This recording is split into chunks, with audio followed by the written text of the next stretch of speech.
অনেক দিন পর আজকে গিলে মেটে রান্না করলাম গাইস। মুরগির মাংস হোক বা মাটন, আমি কিন্তু গিলে মেটে সব থেকে বেশি ভালোবাসি, কিন্তু গিলে মেটে যে আমি এত বাজে রান্না করবো আমি কোনোদিন ভাবতেও পারিনি। এইদিকে মুরগিওয়ালা গিলের থেকে মেটে দিয়ে দিয়েছে 1 কিলো। এই মেটে দিয়ে গাইস পকোড়া, পায়েস, বিরিয়ানি, ভাজা সব কিছু বানানো যাবে মেটে দিয়ে। আগেকার দিনের মানুষরা বলতো যে শিলে নাকি মশলা করে রান্না করলে নাকি মাংসর টেস্ট নাকি অনেক বেশি হয়। আমাদের বাড়ি কিন্তু মিক্সার মেশিন ছিল আর কারেন্টও ছিল, তাও আমার জানি না কেন মনে হচ্ছিল যে শিলে বেটে রান্না করব আজকে। উনুনে রান্না করা বলো বা শিলে মশলা বাটা বলো, আমি কিন্তু এইগুলো সবই পারি।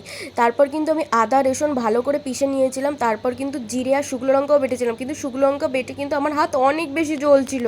অনেকেই আছে লুকিয়ে লুকিয়ে কিন্তু গিলে মেটে খায়, কিন্তু নাটক করে সামনাসামনি। ছি, এইসব আমরা পছন্দই করি না। এই ঠ্যাং ঠুং গিলে মেটে কে খায়? এই তো আমাদের বাড়ির কুত্তাও খায় না, কিন্তু লুকিয়ে লুকিয়ে কিন্তু তারা ঠিক কষিয়ে কাশিয়ে খায়। আমি গিলে মেটে অনেক ভালোবাসি, তার উপর একদম মশলা বেটে বুটে রান্না করছে। আজকে গিলে মেটে সেই হতো, কিন্তু গাইজ এই জায়গায় হয়ে গেছিল আমার ভুল। আমি কিন্তু ভুল করে 1 মুঠো নুন দিয়ে ফেলেছিলাম।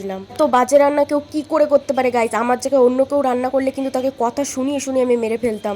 ইস, এত নুন পোড়া হয়েছিল রান্নাটা, জাস্ট বলার মতো না। তো নুন পোড়া গিলে মেটের তরকারি খেয়ে আমার তো শখ পুরো ঘুচে গেছে একদম গিলে মেটের রান্না খাওয়ার। 3 দিন তেল মশলা অনেক খেয়েছিলাম বলে আমি কিন্তু গিলে মেটের তরকারিটা একদম হালকা করে রান্না করেছিলাম।